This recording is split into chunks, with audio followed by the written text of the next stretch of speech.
What's up, guys? I'm Nick Steiner. This is Blaike Perkins. Today we're at the all-new, well, at least redesigned, and hasn't been open for quite some time, Pelican Waters Golf Course.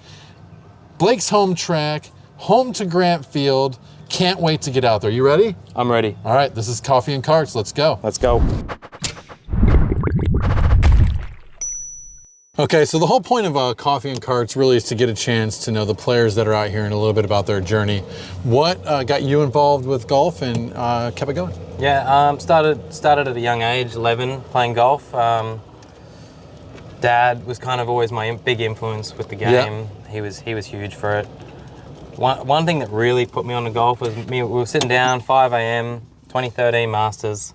Adam Scott holds the putt to win it. Got these chills and goosebumps, and it kind of just got me thinking, wow, let's do this. Yeah. Let's go from there. And then ever since then, I haven't looked back. Nice. Yeah. And the part that's really cool is you hear the stories about how players are able to, inspire future generations. And here's exact proof of Adam Scott impacting the future generation of Australia. So good on you for sticking with it. Yeah. And now we're out here. We're on one of the new holes. This is going to be the 11th hole. So we'll jump around to a few different holes today, but this one's pretty special. So let's have Blaike walk us through it. You ready? Yeah, let's do it. Cool. Sweet.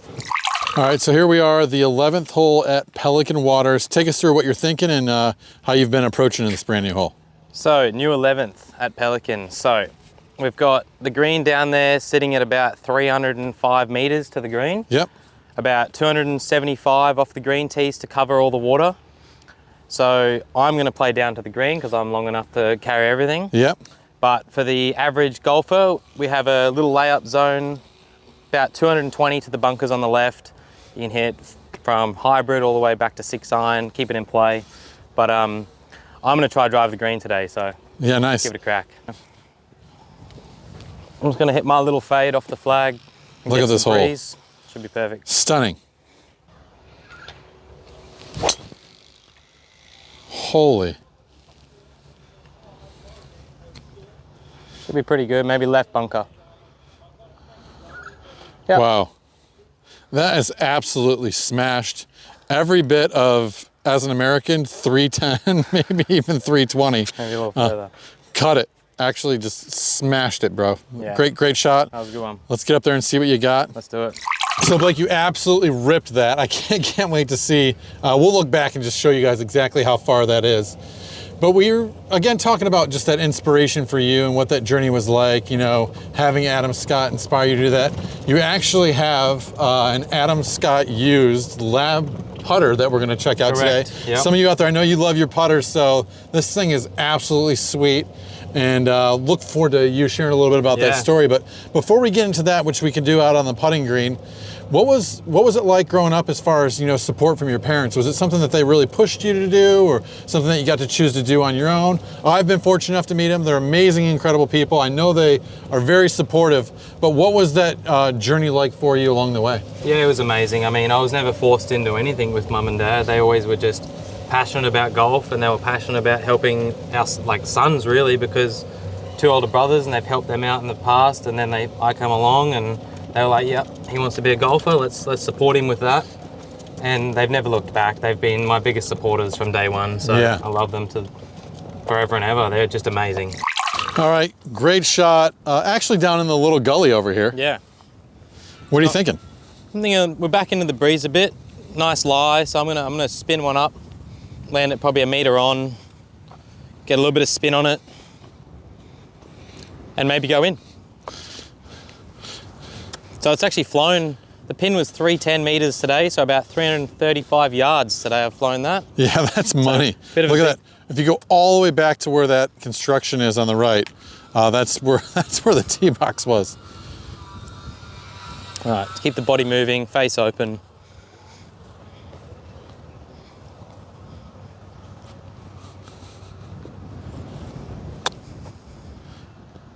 Oh, get in the hole. Oh my God. Maybe go in. No way. Holes it. First hole. Eagle.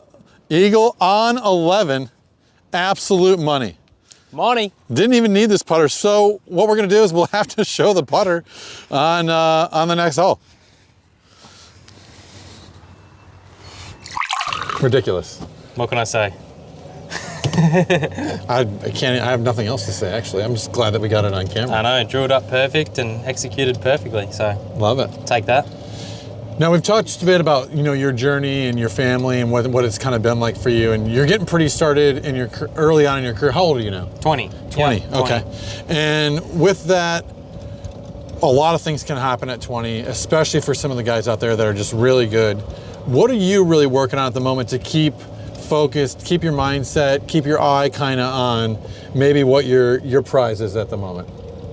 I mean, I'm looking at being the best pro, obviously, I can ever be. Yeah. So to keep getting at that, I think when you get to the level that we're at, a lot of us hit the golf ball very similar. Ranges a little bit, but very, very similar. So it kind of gets down to the real nitty gritty, 1% things you do day in, day out, and just really grinding on those little things that make the difference in the big picture. Because in the big picture, 1 shot, 2 shots can be the difference of your life, basically. Yeah. Yeah. So working on keeping your attitude throughout the course really in touch, keeping yourself positive all the time, because I think positivity on the golf course is huge. When you start getting negative, it really spirals down, and you can be in a big hole pretty quickly. So. And what do you do to reset yourself once you know that creeps in? Is it like... If it starts creeping in, I just start to tell myself where I'm at right now, what the life I'm living right now, and I go, you know what, it's pretty good. Like there's people out there that are suffering a lot worse. So man, I love that. And that's probably a big reason why the likes of yourself and Grant and Richard and Brody and people that have come into the Back to Basics world or community is we're all very like-minded when it comes to that sort of thing and how we want to operate and how we want to live our lives. And that stuff kind of magnetizes towards each other in life when you have those attitudes, these sort of things, because we all know at your age, it tends to get pretty hot-headed out there. I'm sure you've got a lot of mates that sometimes you're just like, dude, it's not the end of the world, but you guys put a lot of pressure on yourselves, and the younger generation is getting better and better and hitting the ball longer and farther and all these things. So you're in the heat of all that right now, and it's pretty easy for some of these guys to get hot-headed sometimes. So good on you for being able to control that and recognizing that. And the longer that you keep that, man, the better off that you'll definitely be. And having that realization this early on your age is awesome, man. So good on you. No, thank you. Cool. Well, let's get out there and play some more golf. Yep. All right, we're now on the 14th. Blake, go ahead and talk us through what we got here. All right, 14, Pelican. All right, so we got pretty short little par 4. We got a bunker on the right starting at 190, about 200 to get over it. We have a bunker on the left at about 190 as well, kind of out of play because we're going to be hitting it down the right. The bunker straight through the fairway starts at about 230. So we're going to be going at that bunker with a 4-iron or whatever club gets about that distance. And then we'll have a nice little 100-meter shot in. Perfect. Really strong hole this one when it starts to get windy as well. But today it's just a nice light breeze. And what club do you have? We got 4-iron. Should put us in perfect position.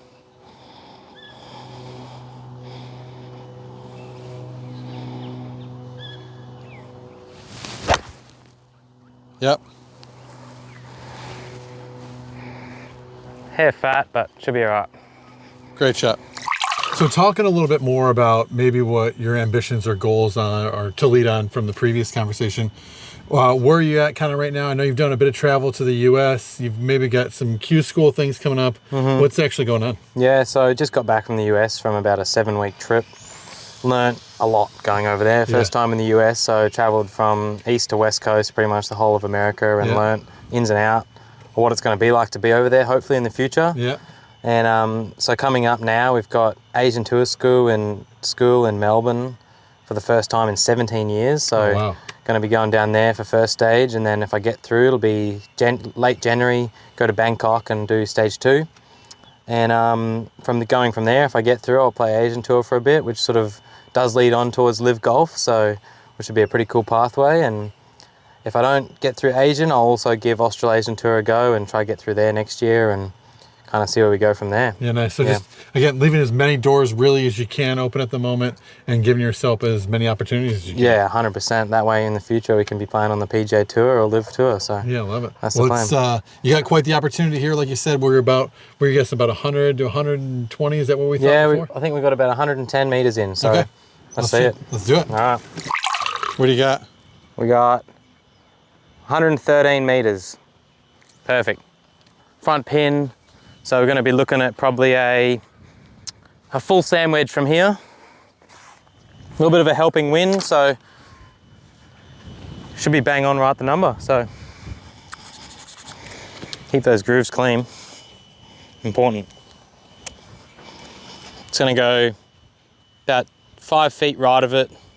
Pretty full swing.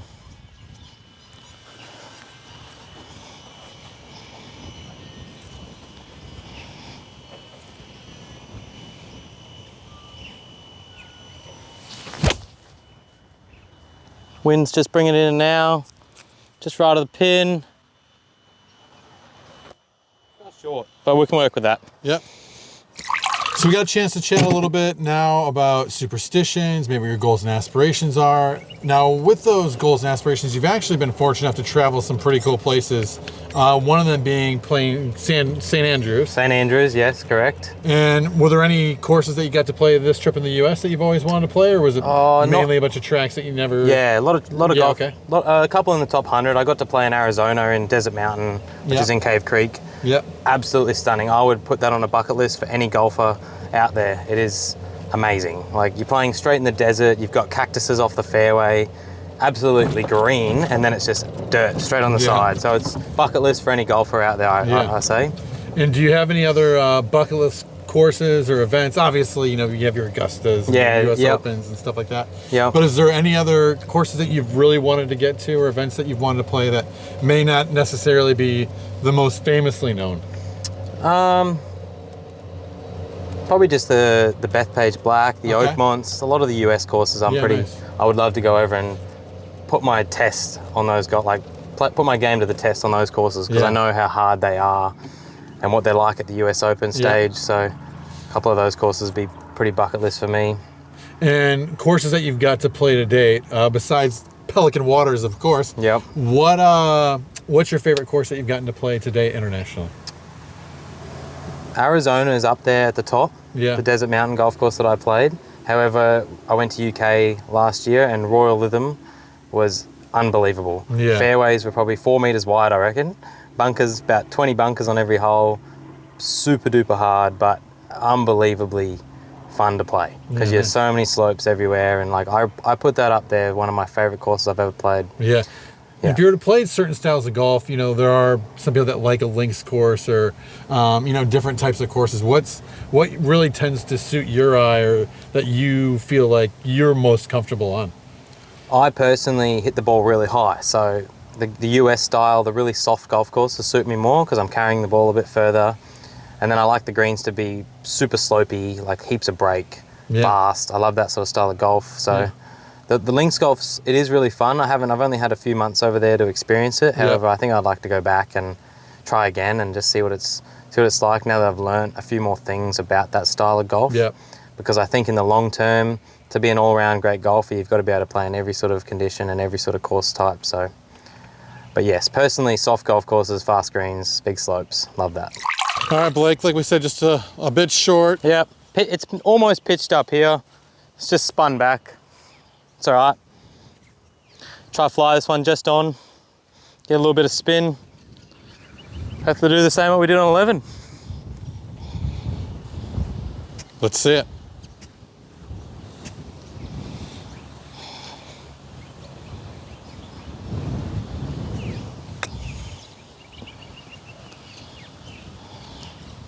Oh, pretty good. Not too bad.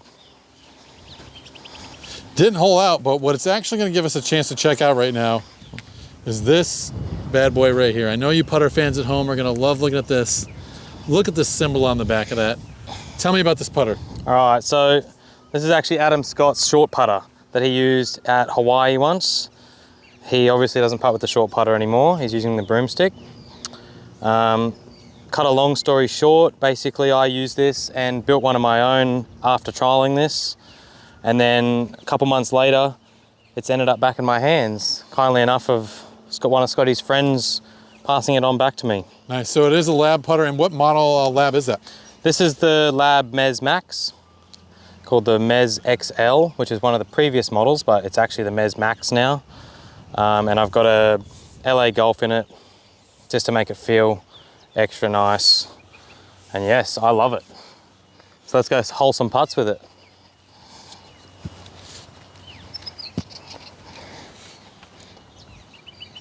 Not a very long one, but let's just tidy it up. Yeah, a little tap in. A little tap in. Slightly right to left. Nice. Just like that. Perfect time here to talk about your obsession with clubs that we've talking about throughout the day. You're a bit of a nerd. Yeah, bit of a nerd. Golf nerd at its finest. And where do you think a lot of that comes from? Is it something that you just saw through other people, or you've talked with coaches? Because I mean, I know people are into their clubs and that sort of stuff, but you're really into adjustments, shafts. Yep. The putter you have, for example, is one of a kind. Yep. Where does that kind of come from? And I think it's a funny story. Like, it all stems from my dad. Back, he's a tradie on the diesel mechanic, big machines, and he's always told me you've got to have your tools right. I love that. And you got to have them exactly how you want them. So I know I want to make sure when I'm standing over that golf ball, I've got that club specifically set for me, specifically right for how I want it. So I've just always researched stuff and gone into fine detail to get exactly what I want. So it's still a cool little thing that Dad sort of got me into, making things right. So well, good on you, Dad. Yeah. I think you've he's well on your way to club mastery. Par 3, 15th. What a hole. What's your approach here, Blake? Well, we got 162 meters and about 151 to cover the trap. Wind's coming pretty much straight behind us. So I'm just gonna hit a comfy 9-iron, should just cover over the bunker and release up to the flag. Awesome. Go grab that club. Now in the middle of your round, do you have any sort of superstitions or things that you like to stick to, or any routines that are always stick with you? Definitely before every shot, I like to have a sip of water. Every shot, I have to use my little tool. Even if the club's spotless, I'll still scrub my club just because I like to do it. And I'll always carry a wooden and a plastic tee in my pocket. One's for driver, one's for the irons. And then a couple little things that I have superstitions is that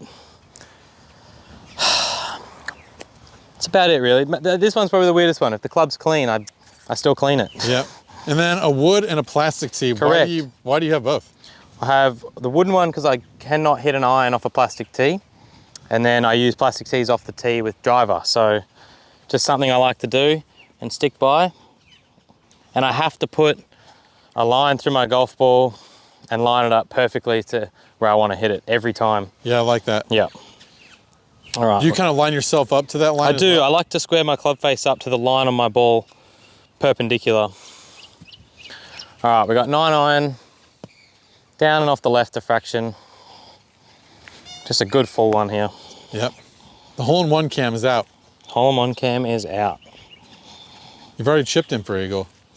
Let's see what we can do. This is the only way we can top it.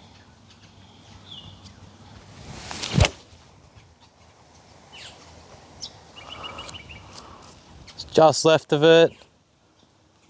Just left of the pin. Just on the green. Awesome shot. That'll do. Perfect. All right, let's walk up here and see what we got. All right, well, something I like to do is when I'm walking up to my putt is I assess the green straight away. So like from here, I can actually see the green sort of sloping from back to front. So my putt's obviously gonna move a little left to right. A few other things I like to do with the putter is I do aim point, something that me and Grant work with a fair bit of the time, and just sort of dialing that in. So I'll show you guys how to do that one pretty quickly. So pretty much I'll just mark my ball I'll have another quick look. I can kind of see it's sort of sloping left to right, kind of back into the hill a bit, so I'm going to hit it with a bit more pace. Grain's moving right. I'll come up and I'll feel it around here, and I'll feel it just in a little into my right heel. I'll then come back a little bit for the start of the putt, and it's probably a little bit more flat there. So I can see that it's going to move more late than the start. I'll then line my Titleist up to the line that I want to pick. And I'll go, yep, it's about where I want to start it. Just double check with my finger, it's about 1%. So it's about a little bit outside left. For those who are looking to learn more about aim point, we've talked about this in a few other episodes, is get a hold of Richard and Grant. 2 of the aim point certified coaches. There's not a lot of them out there, but we're fortunate enough to have 2 of the best on our team. Just like that. Just like that. That's the putter, ladies and gentlemen. Great birdie there. Yep. Pretty good. Yeah, I'll take that one. Yeah. Yeah. Not only was that a great birdie there, but yesterday you actually won an event and a bit of a cash prize. Yeah, yeah. And in a series that we're proudly happy to sponsor. You were previously in the, not entry-level division, but the lower division of that, just based on age, and that's the junior sixes, which we're a huge proponent of here at Back to Basics Golf. If there's anything we can do to help the next generation, to inspire others, or to give back, it's really important to us to be able to do that. That's actually where we've known each other, because we've sponsored the junior sixes for quite some time. We'll go ahead and show you guys an image right now of yesterday of you collecting the winnings. You want to talk a little bit about that win and what that meant to you and what it actually was? Yeah, so it was the Caloundra Adidas Junior Sixes event that we just played. 3 rounds at Caloundra Golf Club, and I had some good competitors there that I've known for a while, and I knew I had to put up a good fight there. I shot rounds of even 4 under, and it was in pretty blustery wind conditions, so yeah. I was pretty happy with that.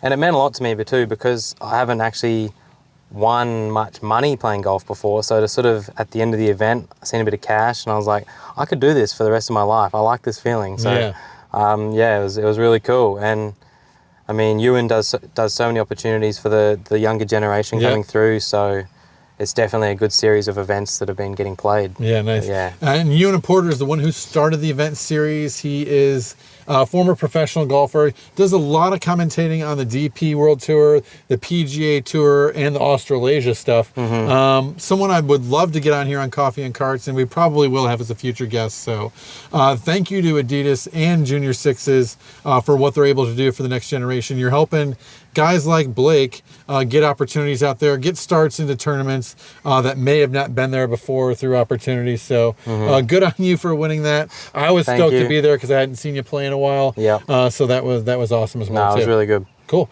Well, let's get out there and hit some more shots. Sounds good. All right, Blake, here we go. 17th, par 3. Bit of a tricky little short one. We got with a bit of wind. 117 meters to the flag. Wind's starting to pick up now, so I'm thinking a nice little wedge in there. Kind of start it just left of the flag, peel it in there. Hopefully get a 1 on camera. Oh, wind's got it. Middle green. Nothing fancy. A little bit out to the right. It's all right. You use Back to Basics. 1 putt, maybe 2. Maybe 2. Definitely not 3. Never 3. Never 3. What would you have or say to pass on to juniors that are younger than yourself that are maybe aspiring to play for Golf Australia or their state teams or that sort of stuff coming up and maybe a little bit younger than you? What would you share with them? I would just say to them that don't put too much pressure on yourself, because I think growing up we all think we all want to be better than we really are so young. So I think that you just want to just don't put so much pressure on yourself. Yeah. I did that at a young age, and it made me feel like I didn't like the game as much at the time. And then I learned a little bit older that I was like, you know what? There's no need for any of that pressure. I'm making myself play worse when I put all that pressure on myself. So I would just say to keep your practice fun. Don't put any pressure on yourself, and just go out there to enjoy golf, because like that's what we're doing it for. Like we enjoy playing the game, so yeah. All right, landed here. Sorry, up here. Always fix your pitch marks. Always. All right, we got about 30 foot here. So a little bit of aim point. Slightly to the left here.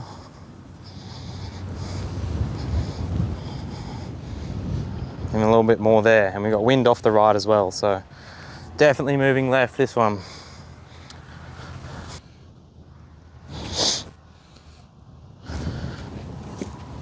On about 2.5% of slope. So we're gonna go 2, 3, find the middle of that. All right, so we've got about 4 cups to the right.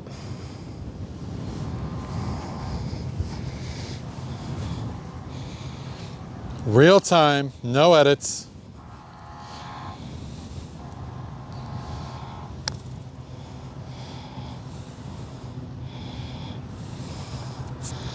Not bad. Just pace, just pace. Clean it up. Knock that one in.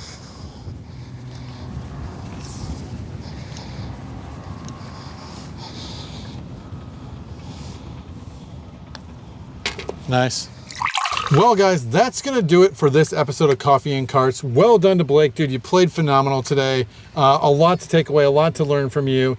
And from you guys at home, if you like the content that you saw and you want to see more stuff like this, if you want to see more people like Blaike, more professionals on here, please comment, like, share, and subscribe. These are the things that are going to keep us going and creating this sort of content for you. Thank you so much for all being here, and thank you to Pelican Waters Golf Club for letting us come out here and enjoy this beautiful golf course. Blaike? Thanks, it's been Nick. a pleasure. Thanks, Nick. Later, brother. See ya.